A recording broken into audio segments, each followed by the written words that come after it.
Mesdames, Messieurs, bonjour. Merci infiniment de nous retrouver sur Equinox Télévision dans le cadre de la revue des grandes unes, édition de ce mardi 30 juin 2026.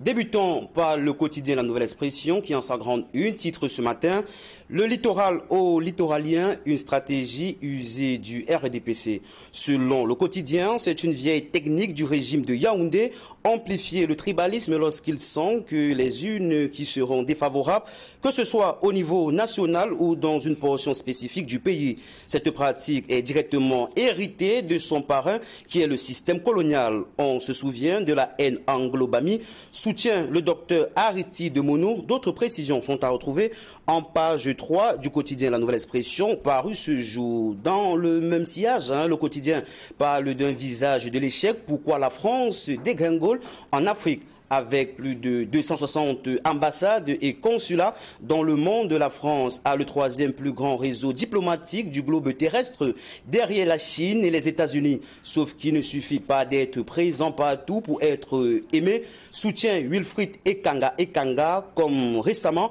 avec le Burkina Faso. Le journal parle également de lutte nationaliste.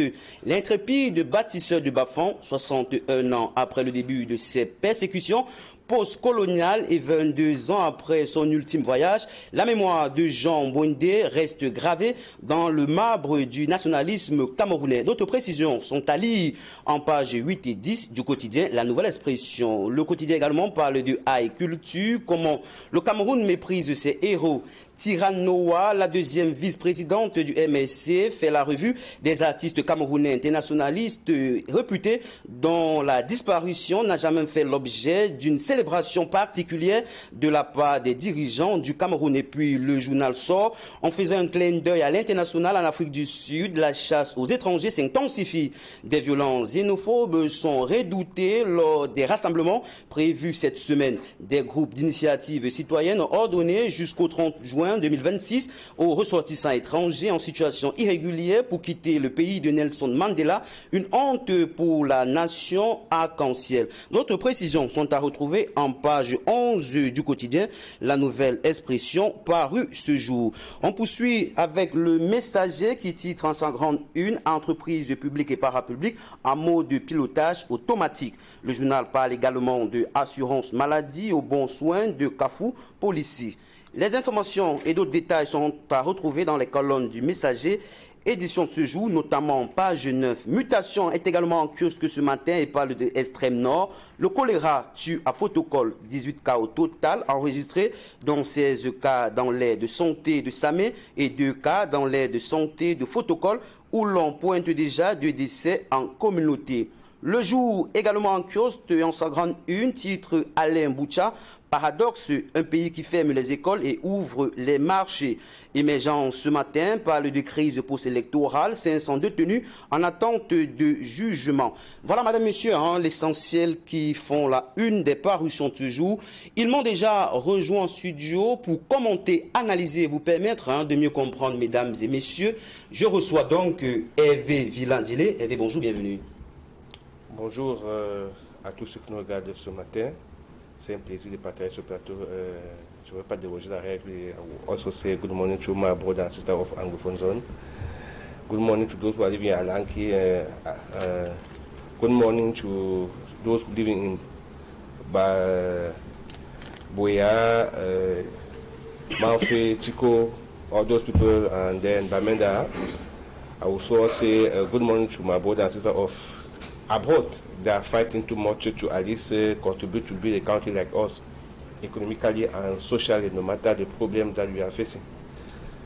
Hoping that the day will be fine, hoping that the Anglophone crisis, that's really disturbing the future of a country, will one day find a solution, and I'm praying also for that. I know that our country is also very tough. Hoping that we'll be having during the next days, good days. You know that we are entering the month of July with rain. I will also call the attention of all the parents that are having children to be careful with the flood, to be careful with the rain. You know that water rain can, starting carrying children in Douala was in Makape, Misoke last time, particularly in Kanfuipa, hoping that they will be very careful concerning our children during this time. Près de vous, il s'agit de Rodrigue Chokowa. Rodrigue, bonjour, bienvenue. Bonjour Marc-Arthur Emmanuel, bonjour à nos chers téléspectateurs. Je m'en voudrais si je ne faisais pas également comme Hervé Villard. Lui, il a évoqué le problème anglophone, mais j'évoque ce matin le problème de la nationale numéro 5. Je vous assure, ça fait plusieurs années que nous mettons ce sujet sur la table. Mais on ne comprend pas pourquoi est-ce que le régime a décidé de négliger carrément cette route qui est extrêmement dégradée. Je vous assure, avant, on faisait quelque chose comme 3 heures pour faire Douala-Bafoussam. Mais aujourd'hui, il faut compter minimum 10 heures pour faire ce trajet. Alors que sur le même trajet, notamment à Banga et à Loum, je pense qu'il y a 2 péages sur des routes qui sont défectueuses. Et vous imaginez comment des propriétaires de véhicules saignent pour réparer le véhicule, parce que cela cause énormément de dégâts. Non seulement il y a des péages sur cette route, sur des routes dégradées, mais il y a également cette installation électronique qui avait été conçue pour faire du péage électronique qui ne fonctionne pas. Voilà des métastases de la malgouvernance que nous vivons, ajoutées à la crise anglophone que Hervé Villard vient d'évoquer. Cher monsieur, on va rentrer dans le vif du sujet. Hervé Villard, la nouvelle expression a titré ce matin le littoralien, une stratégie usée du RDPC. Le docteur Aristide Monod a mené toute une réflexion là-dessus. Est-ce que vous comprenez l'analyse du docteur Aristide Monod? Si je dis que je comprends parce que c'est idiot. Parce qu'en fait, moi qui ai couvert l'actualité au Cameroun depuis au moins une vingtaine d'années, il est quand même vrai que les faits se suivent et se ressemblent au Cameroun, de même que son actualité. Vous voyez tout ce qu'on a évoqué depuis 10 ans, pas d'acquis anglophone, ça ne change pas. Au dire pas d'éternel problème de la nationale numéro 5, qui est un sempiternel problème, ça revient tous les jours. Et je rappelle juste avant de répondre à votre question qu'entre Banga et Pendja, vous faites 3 heures sur cet axe-là. Il y a tout un bourbier, il y a tout un cratère rempli d'eau. Et le traverser, ce n'est pas évident, surtout pour le gros porteur. Revenant à la question, il faut dire que le tribalisme qui est enclin au Cameroun, qui est entretenu au Cameroun, est une émanation du système en place, comme Aristide Monod le soulève. Chaque fois qu'on approche des échéances électorales, il y a toujours ce phénomène qui revient. Il faut faire une haine aux Bamileke. C'est davantage les Bamileke qui sont taxés, pas d'autres tribus. Regardez vous-même. On réussit à opposer ceux qui habitent de la région du centre avec les Bamileke, comme c'était les 2 seules tribus qui existaient au Cameroun. Je ne sais pas pourquoi on réussit à faire cela. Vous savez quand même que quelqu'un avait dit sur un plateau que Bamileke serait jamais président de la République du Cameroun. C'est tout un ministre qui l'avait dit. Tout un ministre qui l'avait dit, à Mondo Vision. Oui, il avait fait savoir. Mais ce n'est pas un problème qui concerne Itnani. Tout ça a entretenu tout simplement parce qu'il faut séparer les Camerounais. Il faut empêcher les Camerounais de regarder vers leur direction, la direction de la construction du pays, la direction de rester unis pour amener un pays comme le nôtre à avoir de bonnes routes, à avoir des bons représentants, à avoir des bons dirigeants, à avoir un bon président. En fait, c'est de ça qu'il s'agit. Et comme ceux qui ont le pouvoir savent que diviser pour mieux régner, ça marche, ils entraînent cette haine de division. Vous pouvez imaginer que la ville de Douala est construite à majorité par les opérateurs économiques originaires de l'Ouest, avec ceux qui sont installés sur la côte depuis des années, avec des étrangers aussi. Vous vous rendez compte que pendant qu'on a été parlé, la ville de Douala est en train d'être, je dirais pas, est sous l'emprise de la Chine, des Chinois, qui ont presque toute une ville, toute une partie du boulevard, le boulevard Amadou Ahidjo. Je ne dirais pas pris en otage, ce serait une expression militaire, non, au contraire, est contrôlé sur le plan économique par ceux-là qui sont en train de prendre des portions importantes. Ce n'est pas mauvais qu'on accueille les étrangers, au contraire, c'est une très bonne chose. Ils contribuent à fructifier l'économie. Mais maintenant, le fait que l'État, à son niveau, au niveau du pouvoir, entretient cela, le discours de haine envers 2 tribus, ou bien contre une tribu, est exacerbé parce que je dis bien que la petite portion des ressortissants de ceux qui gouvernent font cela pour empêcher que les Camerounais ne regardent pas la bonne direction. Et vous allez vous rendre compte que dès qu'on a permis aux saints d'entretenir cela, c'est sur les réseaux sociaux. Mais le contrat, c'est que dans la réalité même, en fait, sur le terrain, nous sommes dans la ville de Douala, je pense qu'on n'a attaqué aucun Bamileke de manière réelle. Non. Jamais. Je dis jamais, au contraire. Quand on se retrouve dans un bistrot, on boit sans distinguer les tribus. On chante, on danse à la gloire du Cameroun sans savoir d'où est-ce qu'on sort. Tout vrai donc que c'est bien pensé sur le plan politique pour pouvoir nous diviser. Or, mais ils oublient une seule chose, que le Cameroun est une terre bénite, le Cameroun est une terre qui est construite par les Camerounais, peu importe leurs origines. Il y a que comment dire ça, quelques faibles d'esprit qui prêtent un peu le flanc à ce genre à ce comportement, mais en réalité, de manière globale, les Camerounais savent que c'est un jeu politique. Ils finissent par comprendre que c'est tout simplement pour nous éloigner, pour permettre aux autres de garder leur portion congrue du pouvoir et de ne pas partager la richesse du Cameroun avec l'ensemble du pays. Donc en fait, la réflexion avec Aristide Mono, c'est un appel à tous ces Camerounais d'être suffisamment vigilants, de ne pas suivre ces sons de discorde, de ne pas suivre cette sirène de discorde, parce qu'en fait, c'est en train de nous égarer, ça nous enlève du bon chemin. Ça doit vouloir créer des années entre nous. Pourtant, on devrait tous se mettre ensemble. Puis il y a plus de 200 tribus qu'on a pour pouvoir penser construire un pays où tu peux te déplacer du nord au sud, de l'est à l'ouest, sans avoir de problème. En le faisant aisément, étant fier d'un pays comme le Cameroun. Parce qu'il faut quand même dire que, même si on essaie de voir, même cette partie centre-sud-est du Cameroun, qu'on présente comme la meilleure, ou bien qui pensent gouverner, tous ne sont pas eux dans cette partie du Cameroun. Il n'y a même pas de route. En termes de développement, quelques segments, je dirais, quelques oasis, quelques îles de développement seulement. Pourtant, il y a de la ressource de ce pays-là. Si on le développe, tous les Camerounais où qui se trouvent mangent à leur faim et sont contents de vivre dans un pays comme le nôtre. Mais ils ne le font pas. Ils ne veulent pas qu'on les empêche, ne veulent pas qu'on les change.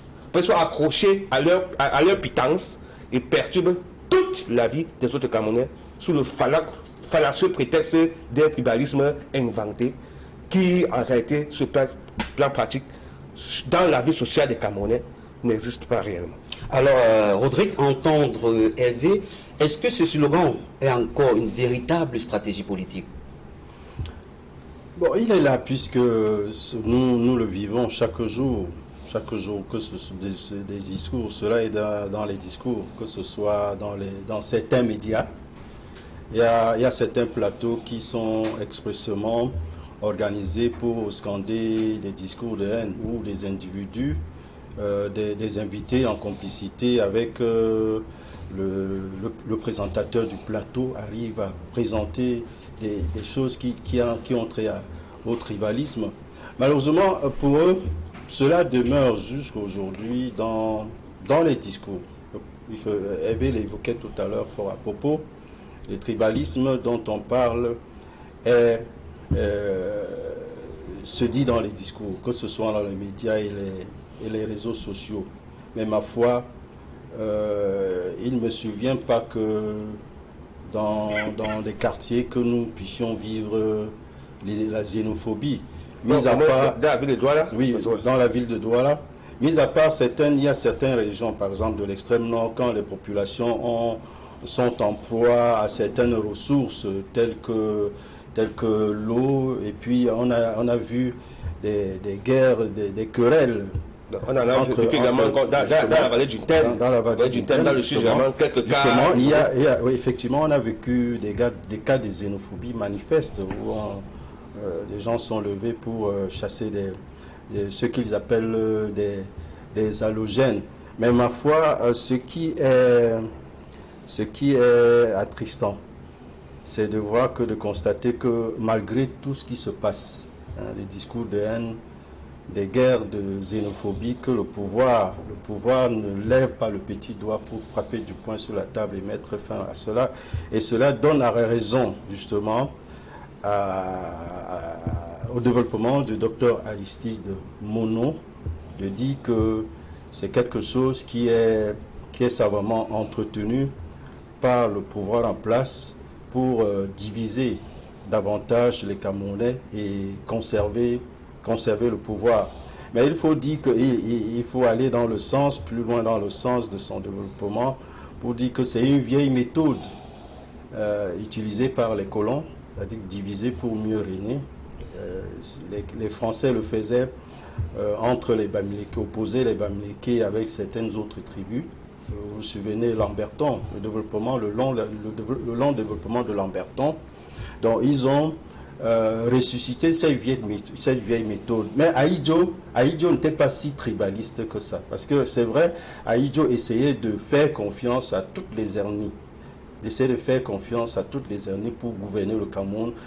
Ma foi, il ne me souvient pas qu'on ait senti quelque chose de tribaliste sous le régime Ahidjo. Mais sous le régime Biya, malheureusement, c'est ce qu'on constate. Des discours de haine se développent, mais on se rend compte que rien n'est fait pour mettre fin à cela.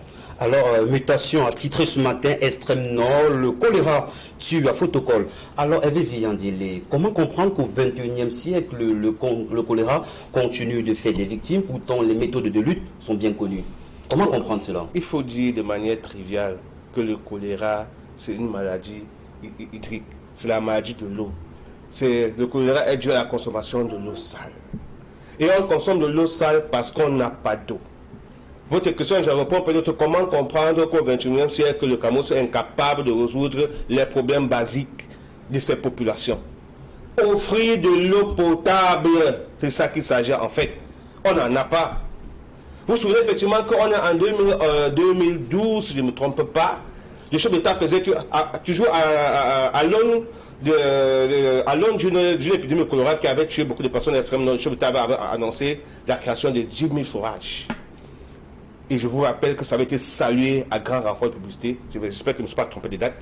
Salué à grand renfort de publicité. Parce qu'en fait, c'est quelque chose d'assez important. Vous savez que dans la partie septentrionale du Cameroun, on a un problème d'eau. On va à des kilomètres chercher de l'eau. Et vous êtes sûr que quand vous allez réussir à trouver cette eau-là, qui est discutée avec les animaux, c'est-à-dire que les bœufs, les vaches et les porcs.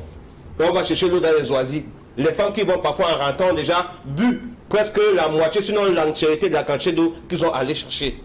Et l'État du Cameroun est incapable de fournir de l'eau à ces populations, avec tout l'argent que l'on détourne au Cameroun. Et je vous rappelle qu'une unité de détournement d'argent au Cameroun, c'est de milliards pour un pays pauvre et endetté comme le nôtre. Ce problème, je le rappelle, est dû au fait qu'on a la mal-gouvernance chez nous. On a commencé sur ce plateau ce matin à vous posant les problèmes que nous rencontrons. Vous voyez donc que la crise en Congo, ça peut être un problème difficile à gérer par ces politiques. Mais la fourniture en eau, ça coûte quoi de créer un forage? 2, 3. Si l'État du Cameroun prend sur lui et dit qu'on va ravitailler nos populations des parties d'extrême nord en eau potable, et on met ça sur la table comme un projet important, on le fera. Mais jamais j'ai toujours dit sur ce plateau, je ne sais pas à quoi c'est l'Assemblée nationale ou bien le Sénat. Voilà des problèmes cruciaux qui concernent les populations qui devaient être pris à bras le corps. Et même, si l'État est incapable de le faire, que font donc les élus de cette partie du Cameroun là? Que sont les députés? Ils ont de l'argent pour ça aussi. Ils ont de l'argent. Si on créait seulement chaque année un seul point de forage dans une partie de l'extrême nord du Cameroun, ou bien dans la partie du nord Cameroun, je suis sûr qu'on en serait moins à parler des problèmes de choléra, mais chaque fois, avec l'arrivée des pluies, le même problème survient. Or, c'est vrai que la ville de Douala n'est pas épargnée. Parce que quand bien même on a la collection de Kawata, on n'a pas toujours l'eau dans toutes les villes du Cameroun. D'ailleurs, depuis quelques semaines, l'eau est même devenue très rare. La Kawata a annoncé à grand renfort de publicité la connexion de près de 200 000 domiciles le collecteur au réseau Kawata. Mais en réalité, est-ce que ce sera ça? Vous vous souvenez qu'effectivement qu'on a même, pour pallier à ce problème, dit que la ville de Douala devait, dans les grandes métropoles, des citernes devaient se balader dans les quartiers pour distribuer l'eau. Mais je suis sûr que ce n'est pas passé dans mon quartier dans tous les cas. Heureusement que il pleut un peu, nous essayons de recueillir de pluie. Donc, vous-même pas surpris que le choléra frappe dans la partie sud du Cameroun parce qu'il n'y a pas d'eau au Cameroun. On a des problèmes basiques. Alors, émergeant ce titre ce matin, crise post-électorale, 500 détenus en attente de jugement. Rodrigue, comment expliquer que près de 8 mois après la crise post-électorale, 500 personnes soient encore en attente de leur procès? Mais c'est le régime qui nous gouverne qui a décidé de faire cela. On se souvient qu'au lendemain de la présidentielle, des milliers de personnes ont été arrêtées. Je pense que les ONG, les organisations des ONG... On parle de 2500. Près de 2500 arrestations. Donc, et jusqu'à aujourd'hui, il y a donc 600, selon les révélations du journal, qui sont en détention jusqu'à aujourd'hui et sont en instance de jugement. Et puis, ce qui est inquiétant, c'est que si les journalistes ne ressortent pas des cas comme cela, et si les organisations de défense des droits humains ne font pas ressortir en surface ce genre de choses, on a tendance à oublier que la crise post-électorale n'est pas terminée et qu'il y a des gens en prison qui sont en instance de jugement, qui aujourd'hui, ils ne savent pas, ils ne connaissent pas leur sort. Donc voilà un peu ce que nous vivons au Cameroun concernant donc, la crise qui a généré la présidentielle du 12 octobre 2025. Alors, l'œil du Sahel s'intéresse ce matin à Oumayou Tanaga et titre la détresse des déplacés face à Boko Haram. Hervé Villard-Djilé. Plus d'une décennie après le début des attaques de Boko Haram, pourquoi les personnes déplacées continuent-elles de vivre dans une telle précarité en dépit des annonces des pouvoirs publics? Il faut dire que c'est un problème sérieux, très très sérieux d'ailleurs. Boko Haram, c'est depuis 2014, il faut le rappeler. Et donc, ça continue à s'aimer la terreur dans cette partie du Cameroun. Nonobstant l'intervention des forces gouvernementales, notamment l'armée, qui essaie tant que peu, n'est-ce pas, de concilier, de ramener la paix. Mais ce n'est pas évident. Vous imaginez que, comme ce n'est pas une guerre conventionnelle, Boko Haram également, elle intervient comme des brigands et frappe et s'en va, et tue. Et donc, du coup, par peur, les populations sont obligées de quitter leur village pour aller vers des endroits dits sécurisés. Et le mouvement des populations atteint toujours des crises. Parce que quand on quitte, on abandonne tout ce qu'on avait compétence. Et donc, du coup, on est exposé aux mots comme la famine, aux mots comme l'absence de la carence d'eau et tout. Et ça fait qu'il faut que l'État intervienne. L'État va vous dire qu'il n'a pas toujours les moyens, que ce seront les ONG qui réussissent à pallier à ce genre de soucis. Mais je dis toujours que si l'État était effectivement très organisé pour pouvoir gérer par objectif, comme le dit, on aura de moins en moins ce problème. Mais curieusement, chez nous, certains problèmes ne sont pas à la une des objectifs fixés par l'État de l'État du Cameroun. Alors, cher monsieur, avant de sortir, je vous pose la dernière question, Rodrigue Tchokowa. Est-ce que la situation des déplacés de la crise de Boko Haram, est-ce que c'est une manque de volonté du gouvernement pour endiguer, phagocyter cette crise? Est-ce que c'est un problème de manque de volonté? Oui, mais ce n'est pas un problème de... Disons qu'il y a déjà la crise, les crises elles-mêmes.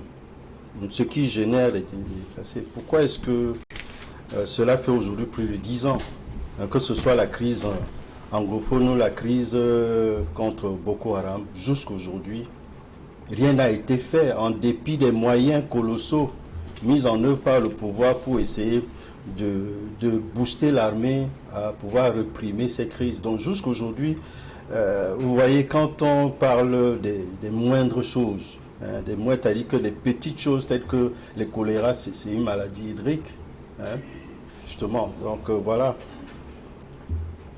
Cher monsieur, nous sommes arrivés au thème de cette émission. Merci à vous, Hervé Villard-Djilé, d'être venu. Merci à vous, Rodrigue Tchokowa, d'avoir répondu favorablement à ce rendez-vous. Mesdames et messieurs, merci de nous avoir suivis et merci de rester sur ces mêmes antennes.